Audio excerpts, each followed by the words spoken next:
And tonight at their convention, Republicans are expected to keep up their law and order theme while trying to portray Democrats as agents of chaos. But the speeches from President Trump's family and loyalists are drawing attention not just for what they're saying, but for where they're saying it. CBS's Weijia Jiang is at the White House tonight. Good evening, Weijia. Good evening to you, Nora. First Lady Melania Trump will make live remarks as tonight's marquee speaker, making waves because her venue is right here at the White House. And the Secretary of State is defending himself for supporting President Trump's re-election campaign while on a work trip overseas. With the White House as a backdrop for this week's Republican convention, the Trump administration is breaking the decades-old tradition that separated governing and campaigning. Tonight, First Lady Melania Trump will speak from the newly refurbished Rose Garden, while President Trump will give his acceptance speech Thursday on the South Lawn. Mike Pompeo will also shatter precedent with his remarks tonight from Jerusalem, becoming the first Secretary of State to address the convention in over 75 years. In doing so, violating his own department's policy banning diplomats from engaging in political activity. To me, it's reckless.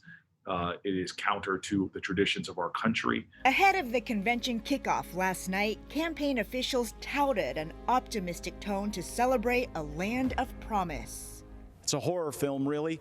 But many speakers delivered dire warnings. But Biden's radical left-wing policies would stop our economic recovery cold. Campaign advisor Kimberly Guilfoyle was a former assistant DA in California. And the Democrats turned it into a land of discarded heroin needles in parks, riots in streets, and blackouts in homes. Meanwhile, the president's FDA commissioner is apologizing for overstating the benefits of convalescent plasma as a COVID-19 treatment, something he and the president hailed as a breakthrough on Sunday night. As I mentioned, I could have done a better job of explaining that at the press conference yesterday. Hahn originally claimed the treatment improved chances for survival by 35%. There was a 35% improvement in survival, which is a significant clinical benefit. But that number has been widely disputed. Former FDA official Peter Lorre called the walkback embarrassing. The government has not been relying on sound science throughout this pandemic, and to see somebody put forth something that is so clearly inaccurate tends to reinforce that perception.